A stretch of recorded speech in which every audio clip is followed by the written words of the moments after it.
Hey, I'm just a little ray of sunshine.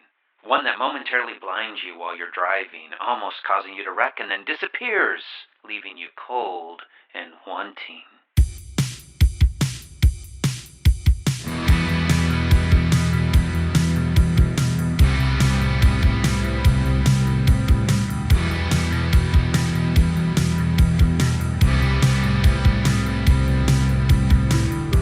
Greetings, fellow Earth babies, and welcome to Post-Punk Heartstrings. I'm Jimmy James S. Butler, and come on in, relax, take your shoes off. Wait a minute, are you driving? If you're driving right now, do not take your shoes off. Just sit back and enjoy your commute. If you're at home cleaning the kitchen or cooking, you might want to have your shoes on for that too. I don't know. I don't know how clean your floor is. It's probably pretty clean. I think I have the kind of listeners that would have a pretty clean floor, ranging from pretty clean to immaculate, let's say. But anyway, thank you so much for showing up. If you haven't listened to episode 9, which was part 1 of my conversation with Chris Taylor of the band Love Coma, you should go and check that out because we're going to kind of pick up in the middle of our conversation. And so it would be good for you to listen to that episode first. Also, chronologically, it's better if you listen to that episode first because we started with the early years of Love Coma, and we're going to be moving on to the middle or later years, aka the recent years. So it'd be better to start at the beginning and move through. So without any further mishmash out of my mouth, let's jump into our conversation. This is your captain speaking. Welcome aboard, folks. Fasten your seatbelts. No smoking. Just sit back and leave the driving to me. And here we go! Yeah, I think it seems like the more people I talk to, it seems like as people get older, I'm also 53, and people seem to go one of two ways. They either get more judgmental and sort of set in their ways, or they go the direction of, okay, the more I live, the more I don't know about things. And so I'm just going to share love and show mercy to other people and sort of live my life that way. And I think you were also talking about the root of things. You mentioned politics and things like that. And, I think it's easy to get caught up in not really looking at what the symptoms are, the political bickering and stuff like that. A lot of that's symptomatic of the root stuff. I think that's part of what you were saying. I mean, just for me and my own experience, I've had the good fortune to not really be too invested in all of that throughout most of my life. Being a white male in America, I realize that has privileges that I've taken for granted throughout most of my life. But now it's it's like a wake up call to a lot of things for me. But at the same time, as an artist living in America, it just feels like that whatever system that man has built for itself is broken in so many different ways. And it's really hard for me to trust that what I do is going to make a kind of difference when it comes to a vote on a machine. But at the same time, I don't want to be the guy that stands back and does nothing. So I have to navigate my own personal mindset to go, what am I going to do? And then I look at all the options and I'm like, this is the best America has to offer. And I'll never know any of these people personally. I'm talking about in any political position along the highway to the White House. I'm just like, I don't know any of these people.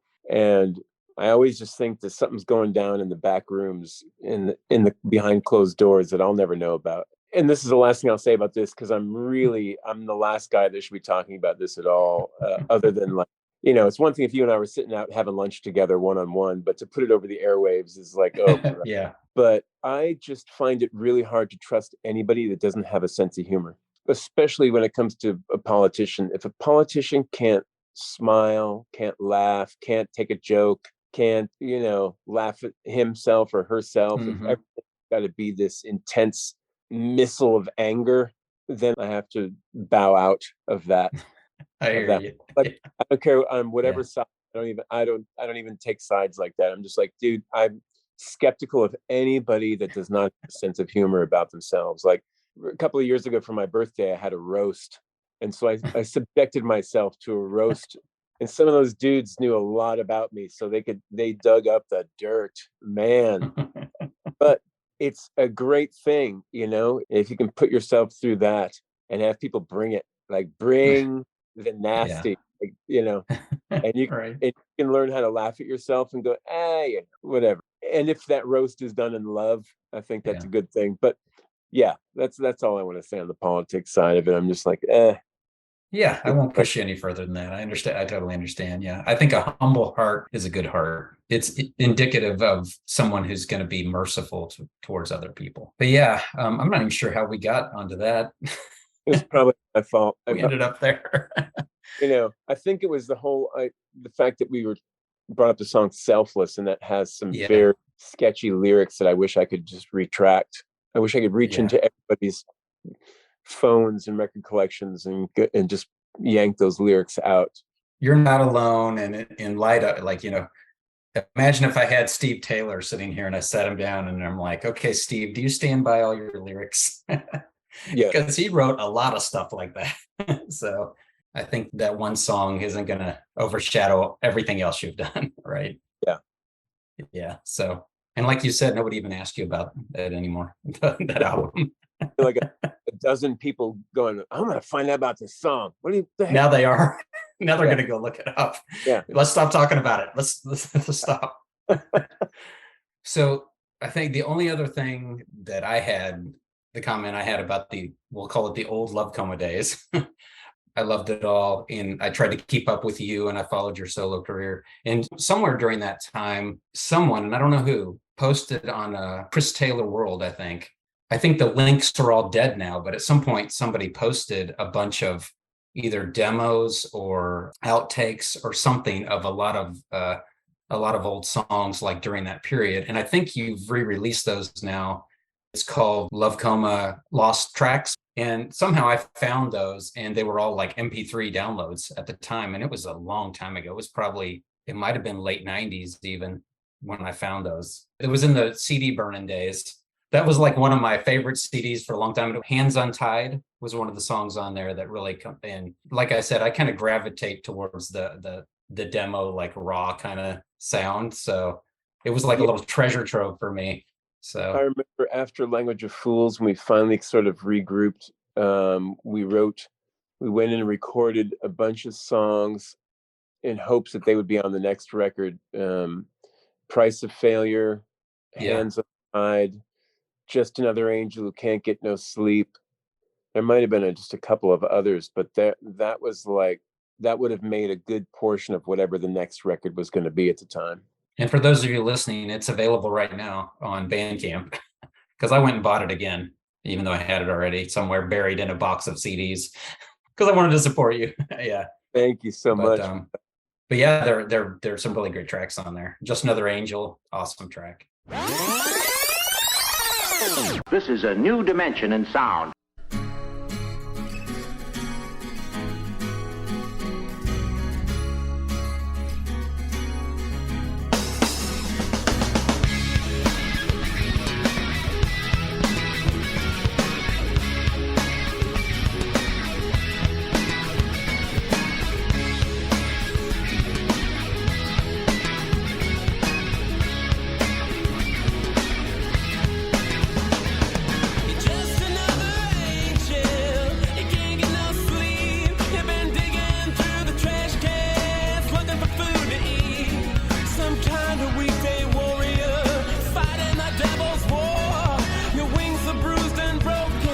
You're looking to settle the score. You're off to another angel, hanging your head low. Doubt and grief, they follow you everywhere you go. Your father's on the mountaintop and your mother's in the park, but neither of them have any clue where on earth you are. You're the one who never stops kissing the sky. You're the one who never stops to ask himself why.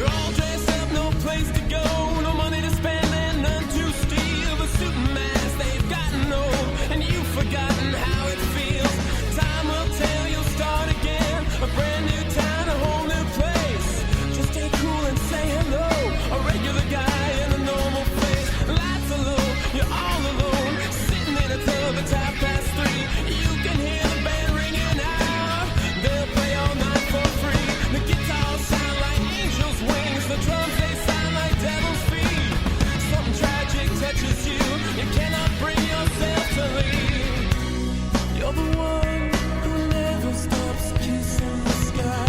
You're the one who never stops to ask himself why. You're the one who never knows the truth from the lie. My darling little angel.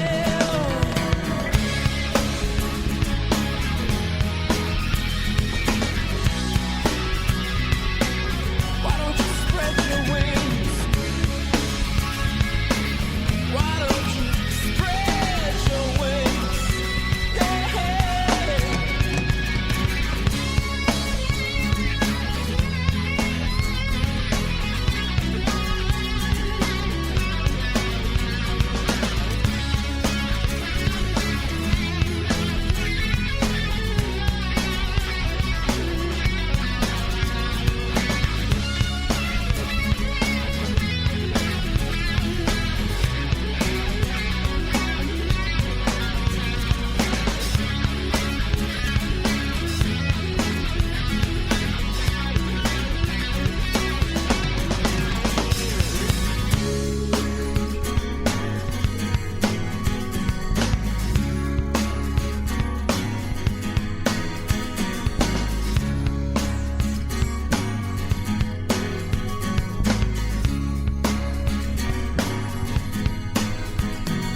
You're just another angel who can't get no sleep.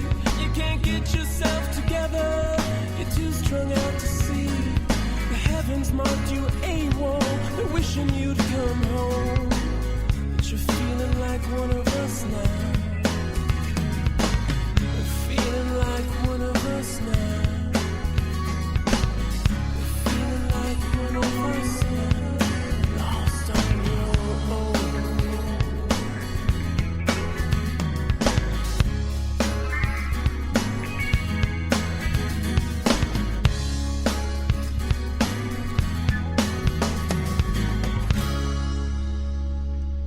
I love that sound.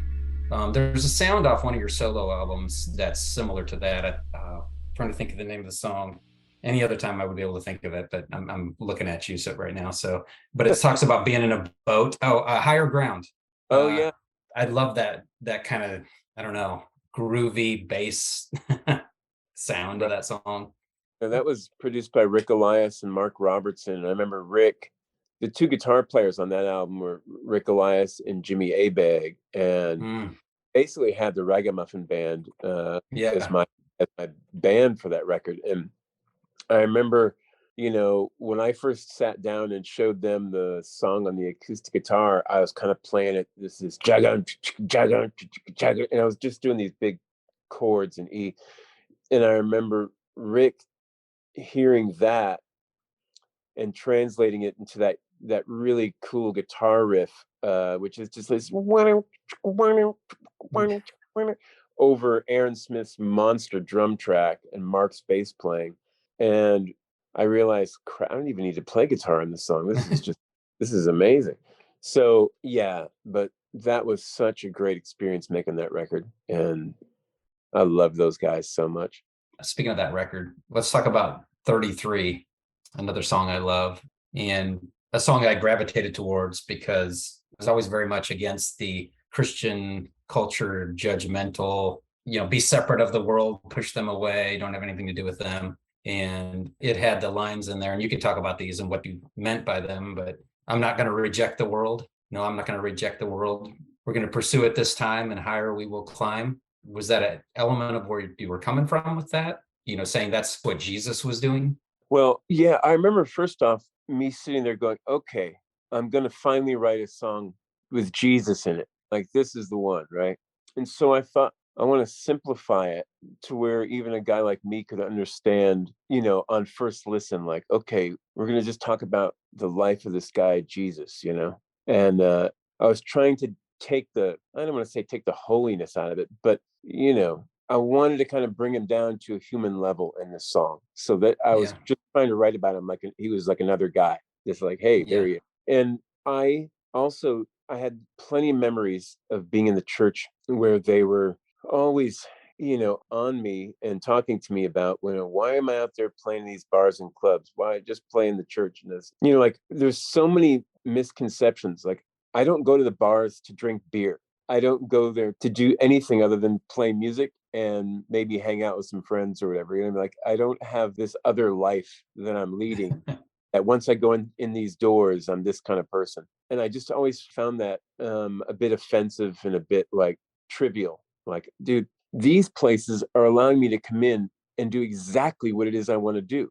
And, you know, there's no one telling me what I can or can't sing about or write about. But yet in the church, where there's supposed to be this love and support and freedom, I'm not getting that in that way. And then go back to all those years I was living with my father, and just how I was introduced to the church and to religion. I just was like, this whole thing is not for me. So I would go from being super defensive and feeling like I was being backed in a corner by these religious leaders or pastors or whatever. And I just remember thinking, I have to get out of this mess that I kind of got myself into yet again. So the idea was, you know, especially in that song, is to use their own words against them. This is kind of like, well, I'm not going to reject the world because the world is really all I know. I mean, I was born into the world. I'm living every day in this world. And together, my band, my chosen friends, my chosen family that I've created along the way, that I've brought around me, it's like, yeah, we can make it through this life together. Like, I'm not going to reject all of them because they either might not believe what I believe or think the way I think or whatever. So that was my way of kind of putting all that in context, you know. Some call it strange, but I call it love. I think that's the most powerful line in the whole song for me, because there are people that looked at my life and how I was living it and what I was doing, and they didn't quite understand it. But for me, it was just simple acts of love, whether it be befriending somebody or playing music with somebody, or, you know, it wasn't complicated, you know, but it was such a strange relationship with the church I always have. It's a crazy thing that's more and more in the rear view mirror of my life now Yeah. than it had been before. The name of that album is Worthless Pursuit of the Things on the Earth. So after that, was it a conscious decision to be more independent, or was that sort of not by choice, or both?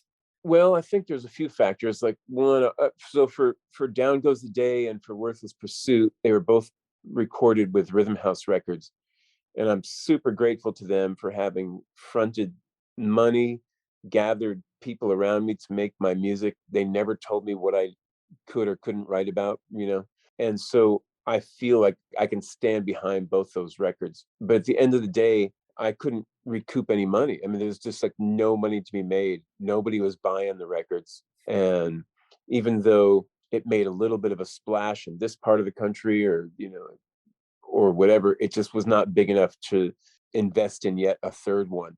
So it was kind of like, all right, no worries, time to go your own way. And so it was not necessarily a decision, other than it just seemed like that was the natural progression of things. Like, okay, it's time to go do this. And so from that point on, try to figure out, like, okay, who I am with no budget, no money, no Nashville recording studios, no killer musicians around me. It was just like, what next? That was the big question.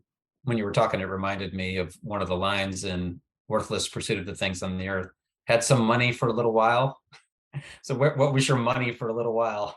Wasn't so literal. I never really had money in the bank, so to speak. I've had jobs, but it's always been paycheck to paycheck. It's never been like I've got a cushion and I can rest for a little bit knowing that the next month's rent is taken care of. Like, that's never ever been like that for me, you know. So if anything, I was just probably writing something about, like, that whole verse is really about a character, you know. I live in a big house, but I feel so alone.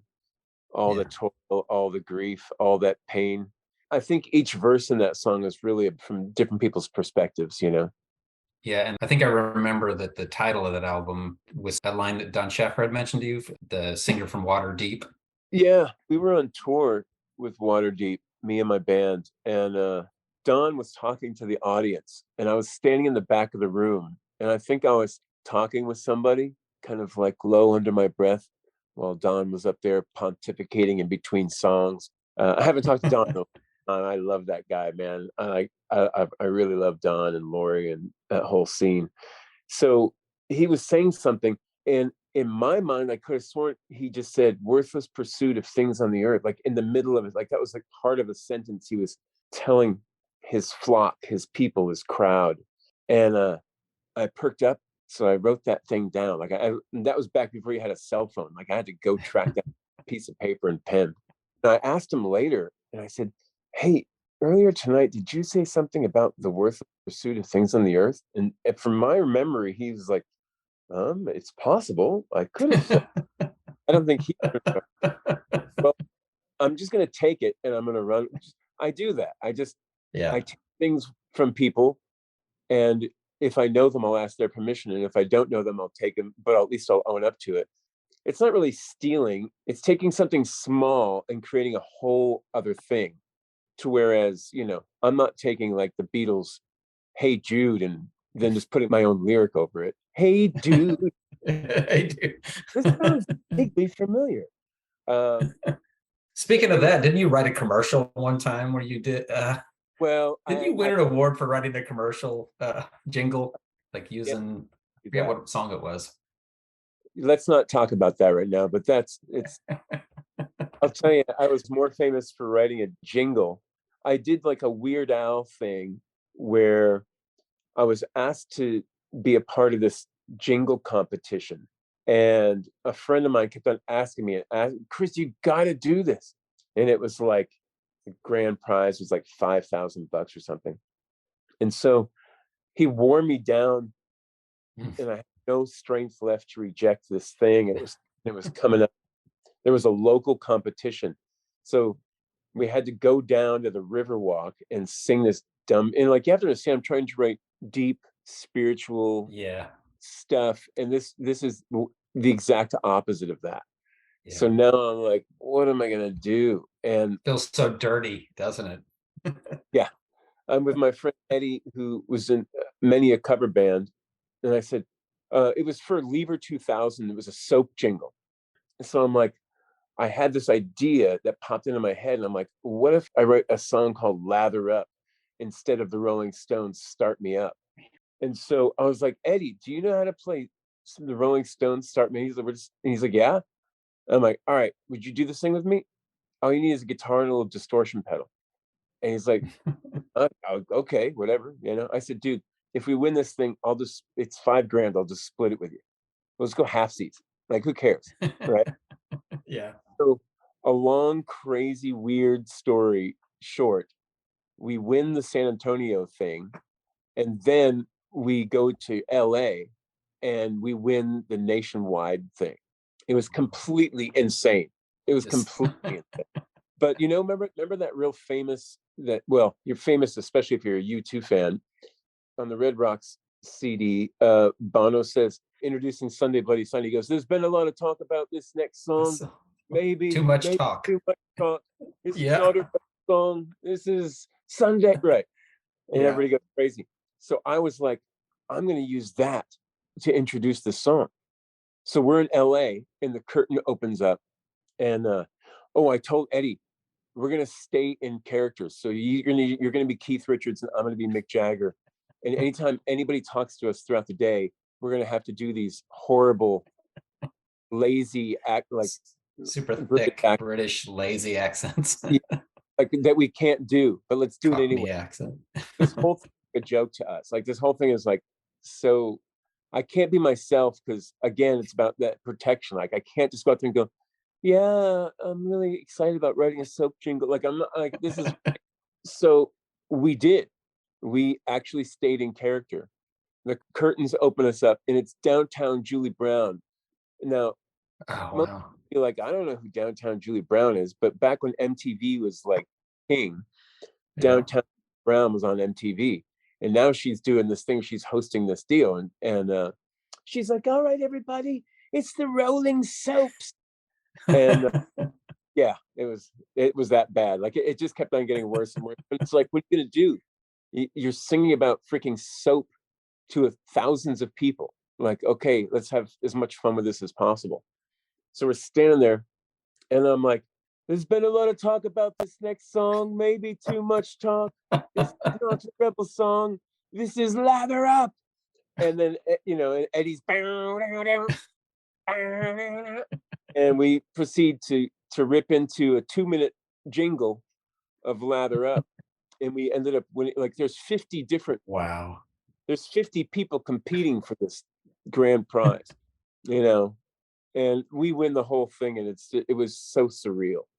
Very, very weird. Very Very strange. weirdest thing that's ever happened to me. Not your proudest work, but In a way, to know that I pulled it off is pretty cool. Like it goes back to, don't take yourself so seriously. Like, man, you have an opportunity to do something, go for it. Like I've done illustrations for children's books. I've, for the last 8 years, have done the music and art for kids at a camp called Camp I Hope. And it's for kids who are living with cancer and dealing with that every day of their lives. The weird, moody, insecure musician in me would not have put myself out there for that.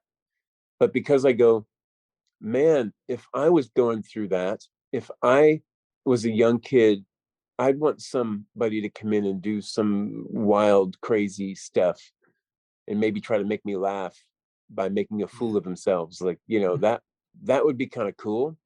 And it's been a great gift to me, but it's like I would have never taken those opportunities on. But you go, oh, it's not about you and your little moody creative art. Like, let's give back. Let's continue to challenge yourself. Can you put yourself out into a uncomfortable place where you feel like you don't fit in and like you're all, out of sorts. And now let's see what you can do. Go for it now. And it's just like playing to a bunch of drunk people in a bar. You're like, all right, here we go. No, I should preface this. Playing to kids who are living with cancer is not like it's playing not to the same. people. But I'm saying putting yourself in a position where you are that would be horrible if that was taken that way.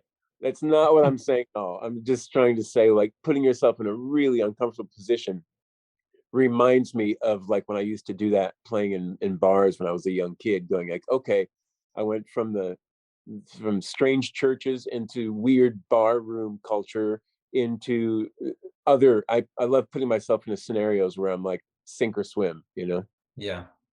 Let's briefly stop at Notorious Sinners, because nobody ever talks about that, and probably a lot of people don't know about Notorious Sinners. Tell me about that and how that came about. Was that just an outlet? Was that just like, hey, let's do this, let's do something? Yeah, here's really all you need to know about the Notorious Sinners. It was myself and a few guys from the church that I was going to at the time. These guys really wanted to be out and about playing because they were always really pissed off that the church was telling them to turn it down every Sunday. Turn it down. You're too loud. So I basically decided, all right, let's put a band together. We'll go and play some clubs. And that way you guys can, rock the hell out of your gear. Get out of your system. Yeah. And it was a little more to it than that. Obviously, I had a friendship with these guys and it was good. Yeah. But that's pretty much what that band was about. We got enough songs together and the drummer was like, hey, would you be up for recording something? And I'm like, I was hoping just to kind of keep it an under the radar live thing. But I was like, all right, let's do it. And so he was willing to pay for the studio. So we went in and there was a couple of really good songs on that record that I wrote. And I think one or two of them may need to be re-recorded sometime in the near future, because I felt like they didn't get their fair shake of, like, it wasn't everything it could have been. It was great for the time, but I feel like I could do a little better job knowing what I know now. Yeah, I'd love to see you redo some of those. I've been listening to the Transformation releases. Oh, yeah. Oh, my God. I love what's happening there. And you got the background singer or singers? Singers, yeah. I'll tell you, man, Transform Volume 1, Volume 2. I made both those EPs in my living room. And I just brought a couple of friends over, Chris Dodds. I said, all I want you to do is play a snare and a kick. Don't bring a whole drum kit. And he was like, okay, that sounds cool. And then Justin came and played bass guitar. And I scoured the town for two really great gospel singers. I wanted like real gospel singers, not just any female who could kind of sing, but like I want people who are brought up in it. And so these two amazing women showed up at my door. We had never met before, and they were brave enough to come into my living room and sit in front of one microphone. And these two ladies are amazing because I think they're in their 60s now. And they've been singing with each other since they were 14 years old. They're best friends. And I was like, guys, I just want you to do what you do. I'm not going to tell you anything. And so we did one take on every song of them just going for it. And then I said, now let me see if I can get you guys to do a few things. And so I sang them a couple of parts and they would try to emulate what I was doing. And so I just kind of did a really great mix of both parts and many of these songs. And it came out so good. I'm just super proud of those. I think it's amazing. One of my favorite songs has always been Sad Day in Heaven. Oh, and that's yeah. on there. And I love that line. I'm still here, swimming in angels' tears. Yeah. And I think you said, I've laid down my guns. Yeah. It's just like I've laid down the things that I use to my defenses, I've just set it all down. So I'm open now. Yeah. So yeah, I'm hoping maybe you'll do some more transformation stuff because I really do like those gospel singers and that element to it. I think it really adds something. Super cool. Let's talk the Love Coma self-titled latest release, which was, wow, I think it was 2019, right? We're already, was it 2019? I believe so. So we're already going on 3 years. I said latest, newest, right? It is the latest. Yeah. And I think when I messaged you about it, we were talking about some art or something I was buying from you, I think, and I mentioned it, I was listening to it. You said it was the album that Love Coma was meant to make. Well, what's great is after all of these years and all of the experiences that I've had, that Chris Dodds has had, and the other musicians we brought in, I did not want to make it about like, hey, let's just get the old band back together. I felt like I had something to prove to myself, meaning in the 90s, I always felt like we were freaking great. Like, not like it's better than anybody else, but I felt the way that when we got up on stage and we started playing, the way it made me feel when we were playing was amazing. And so I don't know if that translated onto the records or not. And we were never really, I don't want to use the word control, but I felt like we didn't really know what we wanted on those first two records. We did what we did and we brought it into the studio, but we didn't see those records through to the very end. We had either a producer, Donnie Meals on the first album and Mike Rowe on the second album, and they both did a great job, but it wasn't us going, this is what we want to sound like, because we didn't know. So we really needed Donnie and we really needed Mike. Now, like when I was thinking about making another Love Coma album, I know exactly what I want it to sound like. Now, whether or not I can get it there, that's a whole other question. But myself and Chris Dodds really, really said, we need to see this through all the way to the end. We need to take the reins of this thing. Again, we're not really thinking about like, oh, what's everybody else going to think about it? Because it's nice when people listen and take the time and are into it. But we're making this really, again, for ourselves. Like we have unfinished business for ourselves, Yeah. So we knew going into it, we wanted to make something that we weren't going to have to make any disclaimers, no apologies for. Either you love it or you hate it, or you're like, whatever. It doesn't make any difference to us. We know what we think about it. And that's kind of all that mattered. And then Chris Mattingly, of course, was going to be involved because he wrote music to The Boomerang and he wrote music to Fallen Over You. And then I got my friend Mitch, who plays guitar. He and I kind of speak a certain language together. So I was like, I need to have Mitch on there. And plus, I was trying to get myself out of a job of playing guitar. I was like, if I could just show up to sing and have two other really great guitar players, like that would be great. I'm ready to go, guys. Let me put the mic in the microphone stand. There, I'm done. My setup's done. Like that was maybe because I'm getting older and I just don't want to have to sit down after the show. I don't know. But what's even cooler is Matt Slocum found out about us making a record. He's like, well, I want to be a part of this. So he came down and he played guitars and cello and even bass on a couple of songs. So all of a sudden it became everything like from the olden days and everything that was like what I was wanting to make music that sounds like what's happening now or the future. It was just the best of both worlds. So it ended up being like a labor of love for everybody involved and just a really great crew of musicianship on that album. Yeah, I've been immersing myself in it. And you know how you kind of change favorites as you're getting intimate with a new album. And Boomerang is one of my favorites now. I love How Long. Again, How Long is another one of those songs that, for whatever reason, makes me think of the church.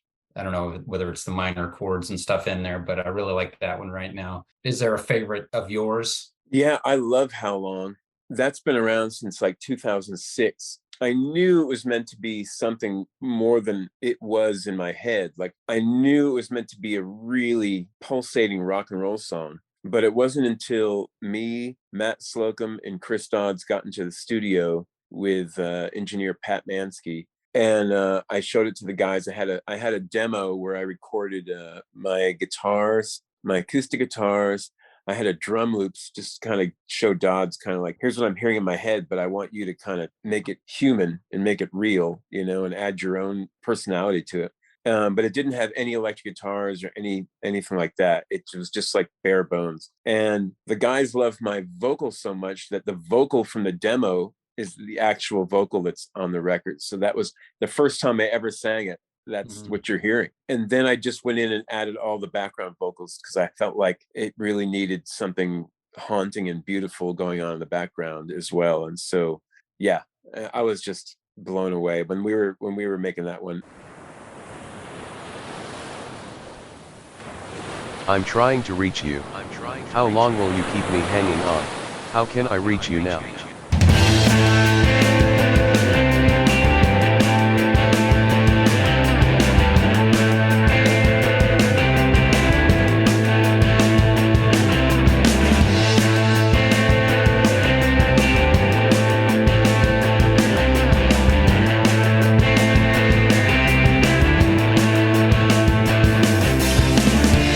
You're the burning sun, I'm the glowing light of the moon.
very final track, Burn the Night Away, because it's just me and Matt Slocum, you know, and his orchestra of cellos. And I'm like, this means so much to me.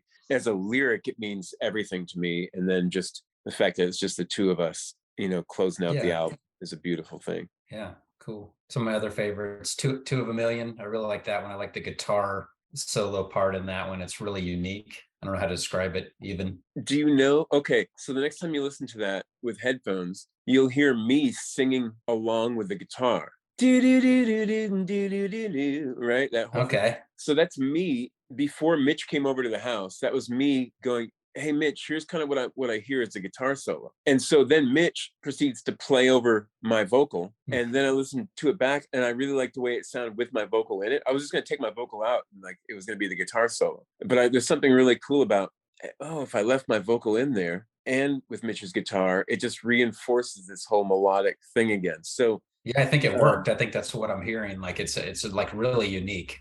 I'm trying to like use my time well here. Yeah. Because we could talk forever about a lot of stuff. I want to talk about your art a little bit, but first I want to like touch one more piece of your music, and that is, hopefully I get this right, Lovers, Thieves, Fools, Pretenders? You got it. Is that right? So I've been listening to that too, and like I really like it. It's really interesting. I feel like it's really kind of experimental. Is that fair? Very fair much. Description? Yeah. But yeah, I'd encourage people to check that out. I think that's really interesting work. Do you have any comments on that release? So real briefly, I recorded the entire record and had it mixed and mastered. And before I released it into the world, some little voice in my head or conscience or my instinct said, hold off a bit, just wait. And then I don't know how much longer after that, it might have been just days, I see this post online from my friend Misty Jones, who's this amazing musician and producer. She literally had just gotten back from Spain. She was chosen to kind of like go to Spain and learn all about how to work Ableton, and which is a kind of a production suite, you know. So she posted something on the internet, and she's like, I think she's living just outside of Nashville now, but she used to live here, and we've known each other for a while. And she was like, I just really want to work on a project that it's not just about, I can't remember how she phrased it, but she was just wanted to work on something that like had meat to it and meant something to her. And so I reached out and I sent her 2 songs, and I was like, does this sound like something that you'd be wanting to work on?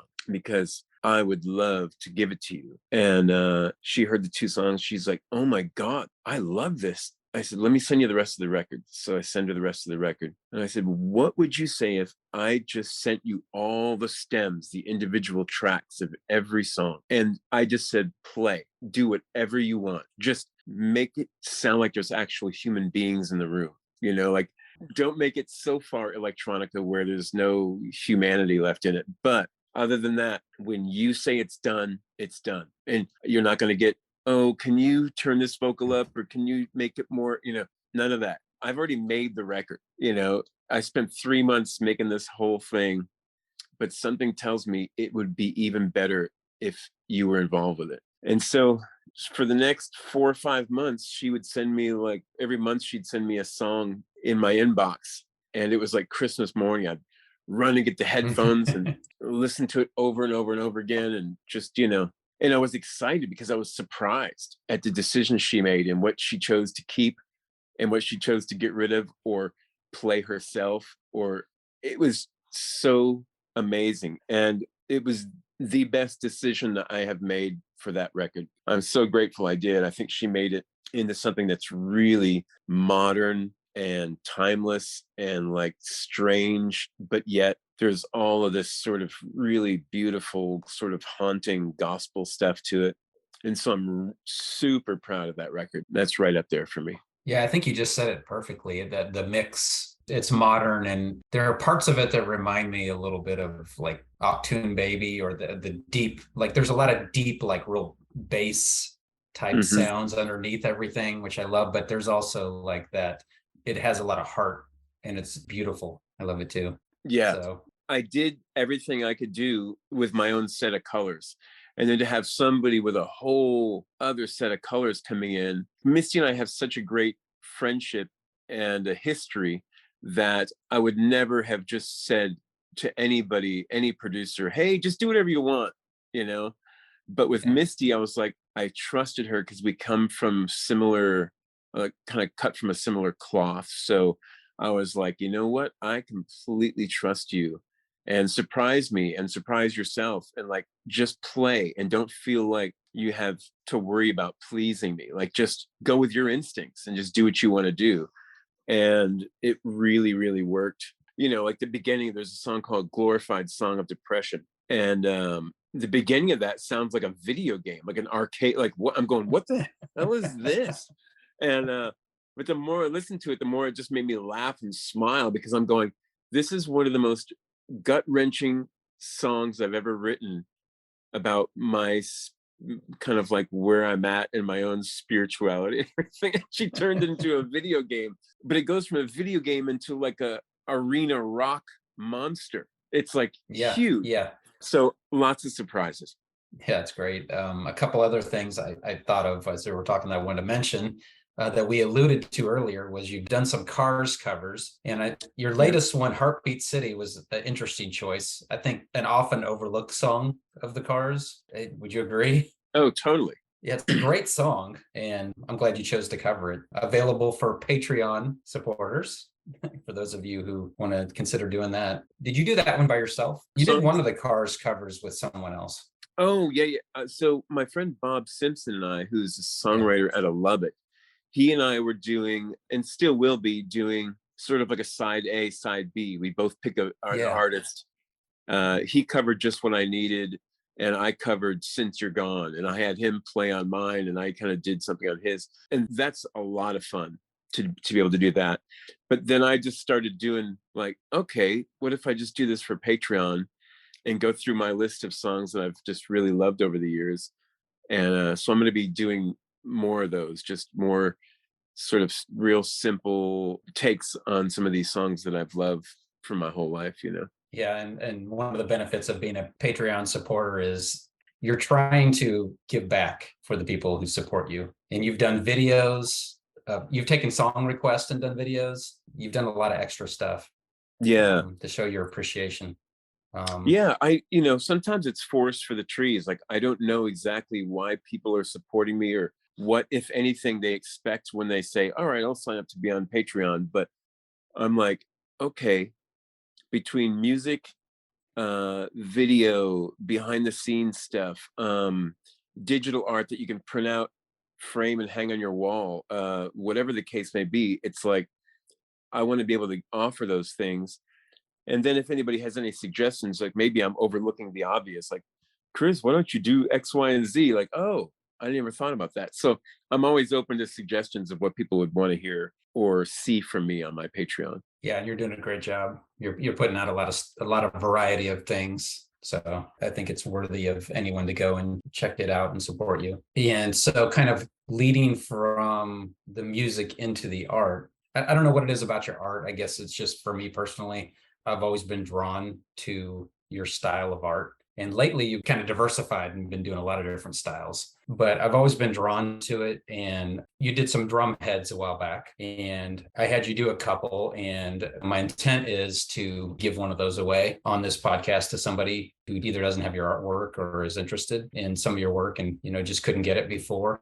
And you told me that you had stories behind the two that you did for me. And I actually have a photo of them. Can you see my screen, Chris? Yeah. I don't know, I don't even know if stories would be the appropriate terminology for it. But every time I go to paint, especially when I was painting these drum heads, I'm listening to specific music in my headphones. I like to kind of get lost in a musical world while I'm painting. And this definitely was no different when it came time to paint your drum heads. Let's see, if we're looking at the picture, the one on the bottom has a base layer of spray paint. So you have sort of the greens and the aquas and the blues and the spray paint. So that started outside the house. So I'm outside painting in the hot Texas sun, just trying to dream up what it's like. Who was I listening to? I think I was listening to Adam Again. I have an Adam Again playlist going on while I was making Nice. that drum head. So there's that. And then I bring it into the house after it dries, and I begin to just go full on stream of conscious. I let the music sort of take over, and it kind of tells me what to do for better or worse without being too esoteric about it. You just sort of like, I don't like to overthink. When it comes to art, I hate overthinking things because then it puts me in control of everything. And I like things to be a little bit out of control. And I like to be able to kind of, I want to be just as surprised as anybody else when it's all said and done. I want to go like, because I'm also going, I don't know if I understand this. What's this supposed to be? Is this supposed to be something literal, or is this supposed to be a representation of something I'm not aware of yet? I love not knowing along with the rest of you. I think that's half the fun. And then maybe I like discovering like, hey, a month from now or a year from now, I might know exactly what that is. But it's never just a random stupidity. I don't paint random stupidity. I know that for sure. So yeah, man, I know that you had told me you like the idea of the faces, and so I kind of stuck to that theme on both these. I think for the other drumhead, I know I was thinking a lot about Michael Knott because he's somebody that we've run in the same circles, and he came kind of before me in that era of music. But between him and Jimmy Abeg, without them telling me with their mouths, they told me through their actions, like, oh, you can do music and art, and it can be crazy and it can be wild and it can look like whatever you want it to look like. It doesn't have to be anything very specific. It doesn't, so for me, I was like, they were my first sort of, besides that guy on the Electric Company. Was it the Electric Company? The dude that would paint like with mustard, and I think they call him the Mad Painter. The Mad Yeah. Most people say you paint like Picasso, or but I'm like, I just ignored all the artists that were hanging up in museums, and I was profoundly affected by the Mad Painter from the Electric Company. I thought that now that guy knows what's up. I want to hang out with him. He'd paint like the number 8 with ketchup on a bald guy's head. It's like, now that's like the ultimate rock and roll right there. I love that. It really is. That's great. Go look him up, the Mad Painter. Go to YouTube. Mad Painter. Anyways. That's great. Gonna paint an 8. Let's see.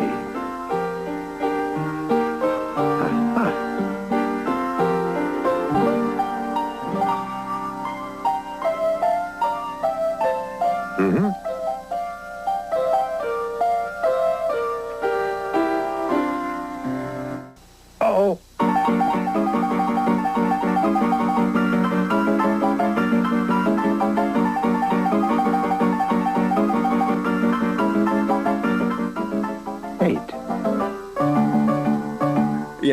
Since then, I've never put spicy mustard on my sandwich quite the same way. You never know what it's gonna be before it gets eaten.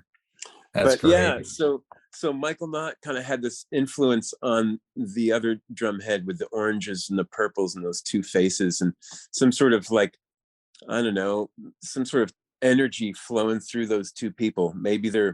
Maybe they just got done having a heart-to-heart conversation, or maybe they're going through something that only the two of them know about, that they're just trying to make it through another day, man. They're trying to make it through.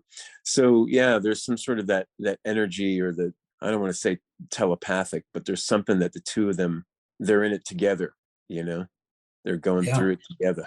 Yeah, I can see that in there. Yeah, definitely the style I love. And like I said, you're getting into a lot of different things now. You've been doing some lithograph stuff, and seems like you're endlessly creating and putting stuff out there, which is great. Yeah, man. I get bored really quickly of myself. It all started when I think the very first time somebody ever played me like a cassette tape of a show that I just played. And I walked off the stage thinking, oh man, that was awesome. And then I listened to the cassette and I was like, oh my God, I'm talking way too long in between each and every song. It's all the songs are the same 3 chords. Oh my God, and you start to realize I am so ridiculous. I'm so bored of myself. So to change up the energy, when I say energy, I don't know what people think when I say that, but I'm talking about like my heart will instinctually tell me what I want to pursue. And my head will be like, all right, I've painted with the color blue for too long. So I'm just not going to use blue for a while. And musically, I'll be like, all right, I'm going to put down the acoustic guitar because it's in every one of my freaking songs. And all my songs are going to sound like the same thing if I keep using the same freaking instrument. So instead, this time I'm going to start writing with a drum loop and a keyboard, and I'm not even going to touch the acoustic guitar. And that makes me create in a completely different way. So if I change my tools, if I change what I'm working with, sometimes I'll ask Chris Dodds, give me a drum beat first, like record some drum beats and don't make them simple, make them something that's different that I would never have thought to write, because he's a drummer and he thinks differently. And so it's just all about that kind of stuff where you change it up and make it more exciting for yourself. And then maybe you make it more exciting for other people too. I think so. Yeah. So I wanted to ask you about like the past few years. We had the whole COVID thing changed our country in a lot of ways, I think. And it was particularly hard for artists to make a living. How was your life during COVID? What changed for you? Did anything change coming out of that? Do you do things differently? Do you view things differently? Yeah, this is a good question.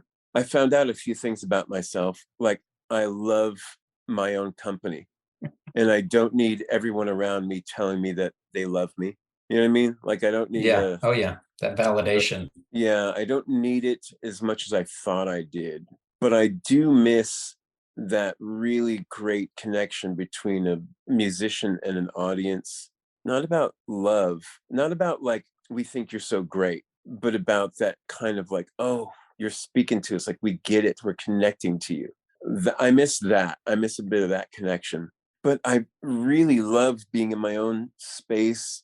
And I don't know, it was like I went through that range of emotions from fear, when COVID first hit, to again going, hey, I could live in fear, or I could just take each day as it comes and go, I guess this was always meant to be because it's here now. There's nothing I can do about it. And I could just, again, try to, who am I now when it's just me? Like, what do I do? Okay, it's me and my little house and my little family here. How do I take care of us during those times? And I had the good fortune of people taking care of me through Patreon, through buying my paintings, through giving in abundance. When I was doing the streaming, like the Monday night, had this little show called Monday Night Lights. And I was so blown away that such a small amount of people cared enough to go, oh yeah, this is all he's ever done. Like, we need to step up for him. That was huge. So I'm like super, super grateful, because I don't know how in the world I survived. I have no clue. Like, everything was gone. There was no working from home for me. It was just like, oh my God, what am I doing? And again, I'm so glad that I also am fortunate enough to be in a relationship where I really love hanging out with that person. And it's not like, oh my God, I got to be around them for 24/7. And I get it. Sometimes you just freaking need to get away from everybody. Even I feel the need to, like, I wouldn't care if like Bono and Ian McCulloch came over to the house. If they wanted to live with me for a week, at some point during that week, I'm gonna be like, guys, I just need 20 minutes where Right. you're not in my freaking face. Right. So Yeah. I was fortunate enough to survive all of that and still feel like my little home is a sanctuary. We have a great garden patio. My wife made a really beautiful outdoor area so we could just go sit and drink coffee, and our house overlooks this Buddhist temple, so it's super quiet. Wow. And just serene. And I'm like you couldn't ask for anything better. And we were able to eat and survive and pay our bills. And it wasn't without a little bit of anxiety, but I was fortunate enough to where I wasn't overcome by my anxieties, which is just a gift.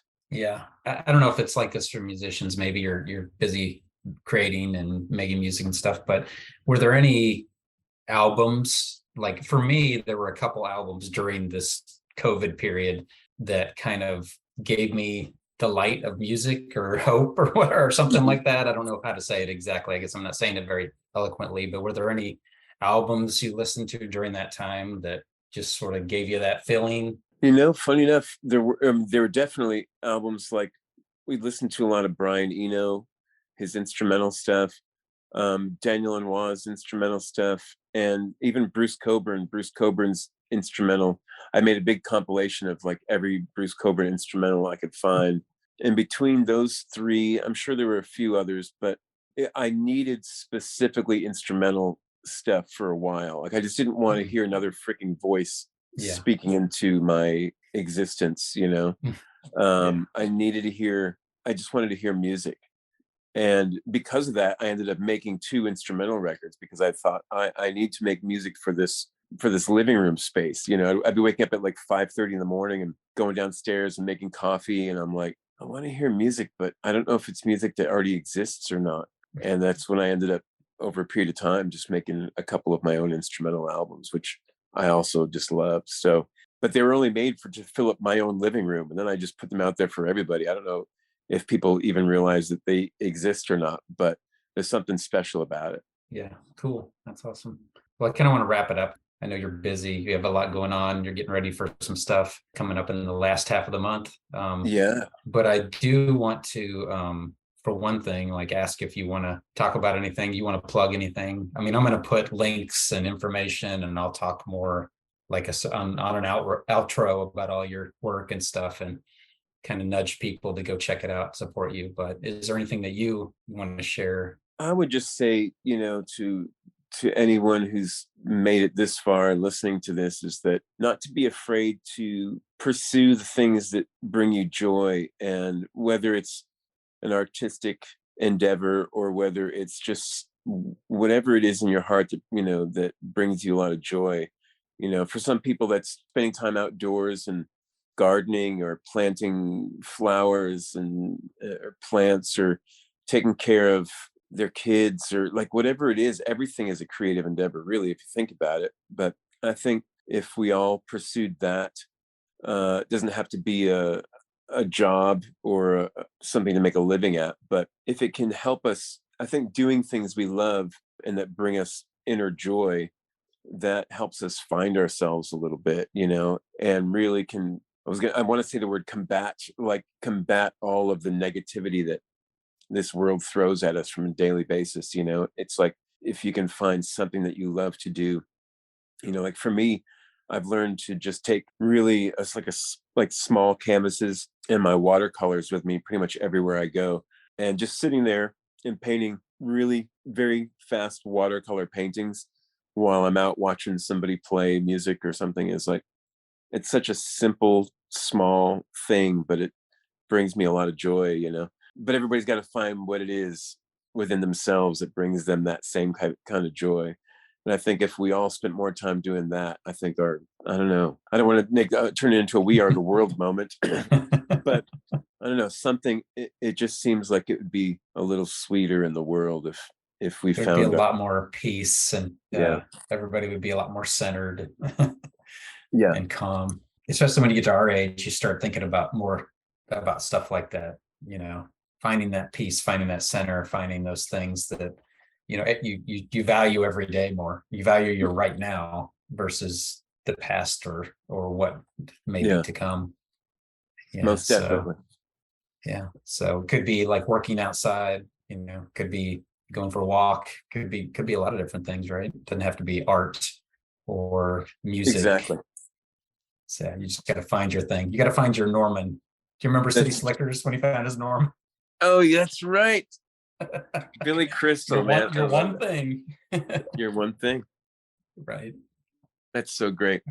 Well, thanks a lot for talking to me, Chris. Like I said, I know you're busy and we've been trying to kind of plan this for a while, and I know it takes time out of either your relaxation or your work. So yeah, it's my pleasure. And I'm sure you can find at least 5 to 10 minutes of this conversation that you can use for the podcast. So yeah. Usually my guests are perfect, and I'm like, crap, if it wasn't for me. and this would be perfect. But now I've got to go back and edit all this crap. And No, man, anyway. trust me, we're grateful that anybody, like yourself would give us the time of day to put us out there to the rest of the world. So that means a lot to me. I appreciate it. Well, you're very welcome. You're very welcome. I know there's a lot of people that feel the same way I do about your work and your music and your art and just your spirit. So thank you very much. Thanks a lot, friend. Peace to you. Same here. You have a good rest of your day. Thank you so much for joining me for this episode, fellow Earth babies. I hope you enjoyed the conversation with Chris and exploring his artist heart a little bit with me. I wanted to take a moment to let you know that you can find Chris Taylor's music and artwork at christaylorworld.com. You can also find him on Bandcamp, Facebook, Instagram, and Twitter. And I'm going to drop all of the links into the show notes. I highly encourage you to check out his Bandcamp page and consider becoming a patron. Chris is constantly creating both music and art, and you get so much when you become a patron of his. So again, I would highly encourage you to check that out. I do want to talk a moment about the drum heads that Chris and I talked about. I have 2 drum heads that Chris painted for me, and I would really love to share one with one of my listeners. If you don't have any of Chris's artwork, or if you do, and you just want to add to that collection, please reach out to me on the Post-Punk Heartstrings Facebook page. That's Post-Punk Heartstrings. I'm going to post a picture of each of the drum heads, along with what sizes they are, and I'm going to let one of you have your pick. I'm going to keep the other one for myself. And I know which one I would pick if I had the choice, but I'm going to leave it up to you all. I'm really hoping one of you will take advantage of this opportunity to get a hold of some of Chris's art. So please reach out and message me on Post-Punk Heartstrings Facebook page or comment on the Drumheads post, and I will get you all fixed up. That's going to do it for this episode. We're going to let Love Coma take us out today with their song Astronauts. Peace to you, my friends.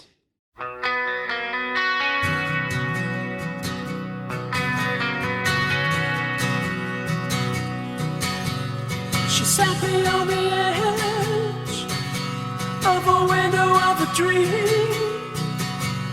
Her wings of magic swirled around in streams. I felt her angels, they were flying around my head. And I cried, for I knew just how I lived. You're a soul dancer, another soul dancer, to a soul dance.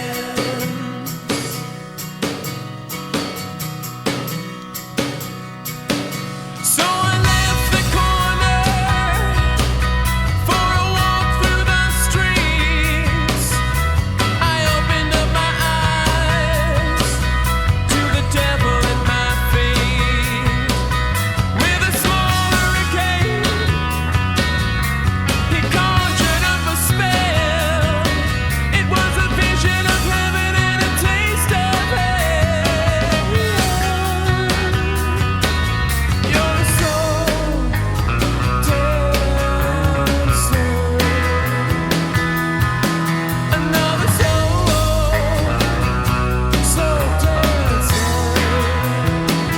to a soul dance.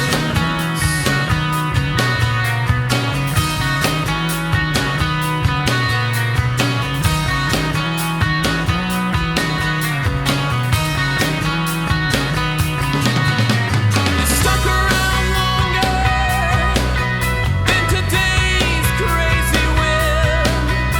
You stuck around hoping things would only get better.